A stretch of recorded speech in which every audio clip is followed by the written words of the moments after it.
Hello, soldiers of YouTube. This is Matt here from PCGamesN, and I'm joined by Jordan. Hello, and that was a lovely intro, may I say? That's okay. That's okay. We're all operators in the grand scheme of life here, Jordan. But we are, as you can probably tell from the amount of emphasis that I'm trying to put on the military, we're here to talk about Rainbow Six Siege.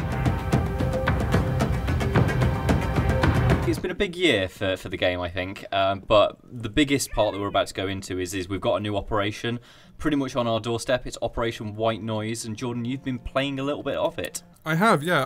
Ubisoft kindly flew us out to Sao Paulo for the Season 3 finals of the Pro League. Fancy. Yep, it was very nice, and the finals were great and unexpected in terms of who ended up making it into the grand final. But the best bit, of course, is playing more Rainbow Six Siege, and Operation White Noise is great. I'm happy to say it sort of shifts the meta away from the trap meta we saw with Blood Orchid. The emphasis here is on observation, so for attackers that's in messing with how you drone out people, and on the defense it's about sort of being it sort of messes with your role as a roamer with Vigil. Okay. So they've messed around with roaming before. We obviously had anti-roamers with Jack and stuff like that, so it's interesting to see them going back and sort of like putting a bit of emphasis on this. So let's go into a bit of detail with these guys. Let's talk about Vigil. You've played him. How does he work? So basically, Vigil is what Caveira should have been. Okay. So Caveira's never really found a place in the Pro League because her weapons aren't that great, and her ability, if you're coordinated, you can easily counter it. So someone just has to say, "I'm being interrogated," and you run over and kill the person. So she's never found a place at like high levels. Basically, her silence up ability, it works on a recharge, right? Yep. So you can use it for a few seconds, but then you have to recharge it. That's how Vigil's ability works. And his ability is a localized disruption field. So if someone's trying to drone him out, when they get close to him, they'll get some white noise.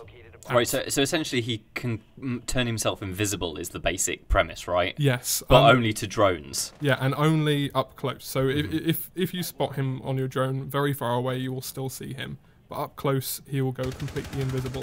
Okay. And this is with, I think I read it says it's like 12 and 8 meters. You get a different kind of white noise pattern on the screen. Yeah, it works in like the way like radio levels work. They spike up the closer you get to him. So you can sort of detect that he's within the area, but you don't know where. And I guess that's the important thing for him. Yeah, if he's running around, in that kind of way that you can spot Predator in the movies. Like if he's running around, it's easy to see, but if he's sat still, you really can't tell. Sure, okay. And what do you think this means? You know, what's the big impact that this guy's going to have? Well, I think the big impact is you can finally have a roaming defender who cannot be pinned down to one location. Okay. And what a lot of people have said, well, if you can sort of tell what area he's in, that's enough, right? But it's not, because if he moves a bit, like so... Say he moves from one end of the room to the other end of the room, even if you're droning him out, that suddenly throws a lot more variance to where he could potentially be. Okay. And it only takes him sort of sitting down in one spot for you to make a mistake when you make that attack. At high levels, droning out defenders is like a really popular tactic. So even if he's not roaming, if he's on site and he's in like a clutch situation, you can't sort of pin down what corner he's hiding in, you can't really tell what he's up to. And I think that lends him a lot of strength. Also, he's got a great loadout, so his SMG, I think it's the K1A. It's basically an assault rifle in the same way that Ella's Scorpion was essentially an assault rifle. It's super accurate, high damage, and reasonable rate of fire. So it's great fun to use. And yeah, I've had a lot of fun with these. 3 speed, 1 armor as well. Awesome. Now you say sort of like about trying to pin him down and trying to find out where the location is. That will be where our South Korean other attacker comes in, because she's all about locating people, right?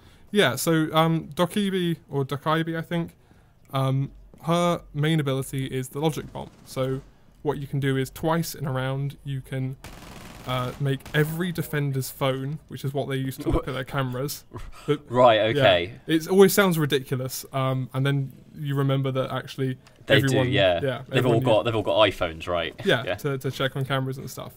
So twice in a round, you can set that off. You can set it off so it starts making a high-pitched buzzing sound. What that does is if you're close by, you'll be able to tell roughly where they are. So like you'll know if they're on the other side of a wall. You won't be able to know exactly where. So maybe you could spray at it, but it informs you of roughly where people are in relation to you. To counter it, so they can turn it off, but it takes something like a 5-second animation. Sure, they literally have to pull a defender has to pull the phone out of their pocket and sort of like turn the ringer off, basically. Yeah, and also I think if they're looking at cameras already, it then interrupts them looking at the camera. Right. As it would do, the phone call will take precedent over your app, right? So. Yeah. And so.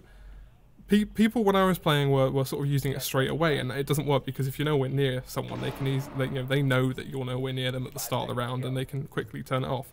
When it does work is right at the very end of a round. So say you're about to make a breach, set that off, and suddenly everyone's distracted by this sort of 5-second timer and trying to make their own decisions about whether they should turn it off or just let you hunt them down, basically.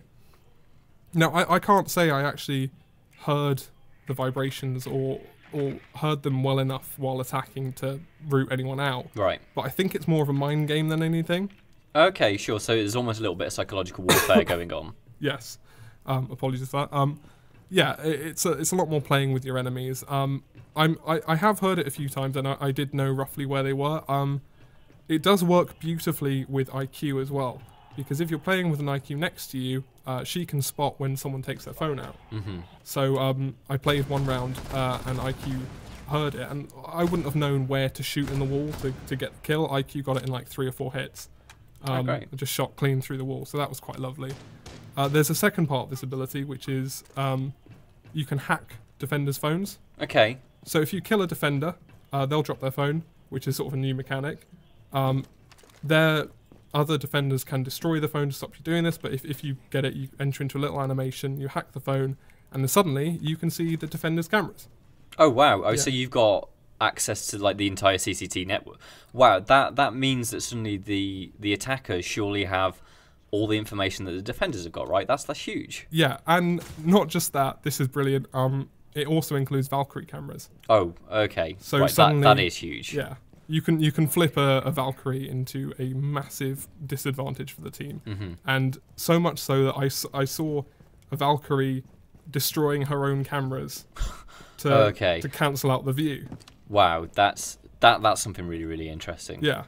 So I'm not sure these abilities are particularly useful on their own, but in specific situations they're incredibly helpful. Because the standard CCTV cameras aren't set up on bomb sites, so they will only catch people sort of moving around the map, which isn't as easy to sort of prepare for or trap people into. But it's again this kind of mind game thing, like you're messing with the defenders by making them suddenly think, everything can see me, everyone knows where I am. Yeah, it's inducing paranoia right into the enemy team. Yeah. Okay, so that's what the South Koreans are bringing to the table. We've obviously, with this, we've got another Polish Grom operator, right? So this is Zofia. Now, Zofia, we know, is Ella's older sister. Tell us what she brings to the table, Jordan.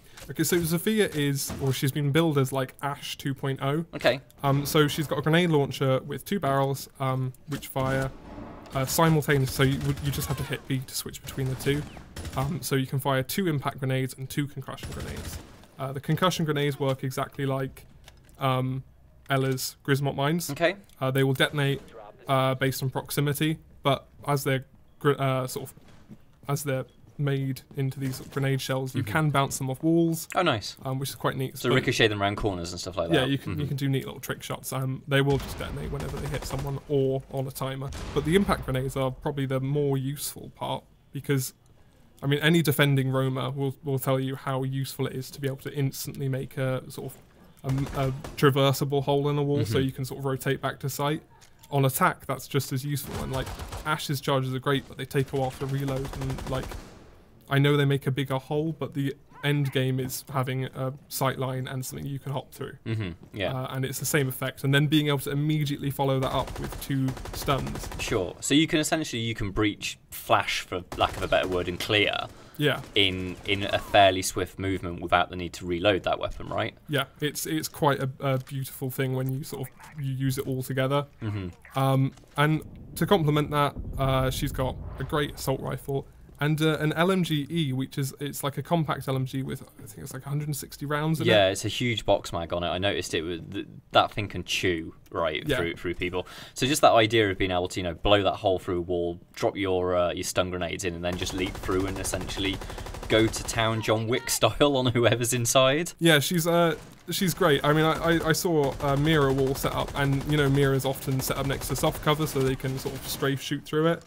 You pull out the LMGE and you can just chew the entire wall to pieces, and then stun whoever's inside and hop in and kill them.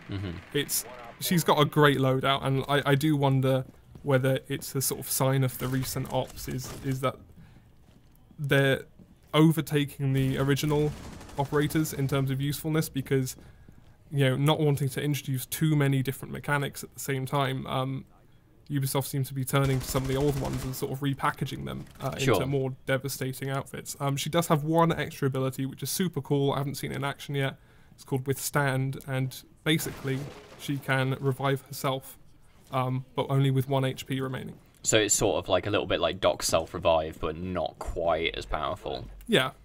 Cool. Right, so we were talking about chewing the scenery up with LMGs. Tell us about the new map. What walls can we be blowing up this time? Okay, so the Mok Myeok Tower map is really interesting because for the first time ever, you can't have spawn peaks or runouts, which is sort of a favoured tactic by people who know the maps and who are very agile. You either break through a window, hop out and shoot whoever's repelling, or you sort of get ready to shoot them straight out of spawn.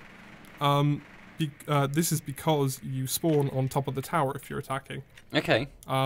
So your options are either you rappel down the south side or the north side, or you go through a central elevator shaft. Okay. Kind of Die Hard here. Yes, I know, it's very nice, very satisfying. That elevator shaft is a murder hole because it leads to one of the busiest areas in the map. But alternatively, you can there's some gantry ways that go across the top floor of the map. Okay. That come from the same corridor. And then that leads on to, there are basically 2 main floors. So the map looked a lot bigger in trailers, but I think it's still big. It's 2 very wide floors, and the rest of it is sort of different routes to get there.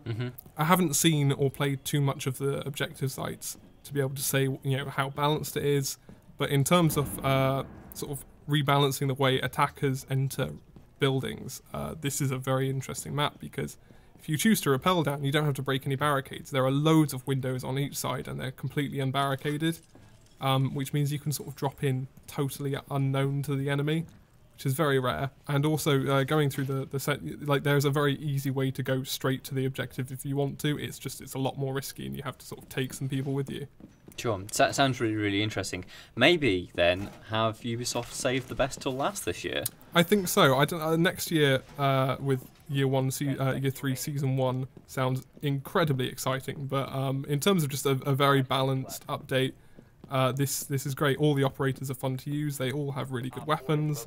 I didn't mention Dokkaebi's MK14, by the way, which is an absolute beast of a DMR, 2-hit kill. Incredibly satisfying rifle to use, but it's an incredibly balanced update, and I hope for more. Yeah, I'm very, very looking forward to playing this. Obviously, it is out on the test server at the moment, and obviously in the coming weeks it will go out to Year 2 pass holders, and then it will be to all people who want to pick up these operators with like renown and stuff like that, right? I believe that's December 5th. It unlocks to everyone. Yeah. Excellent.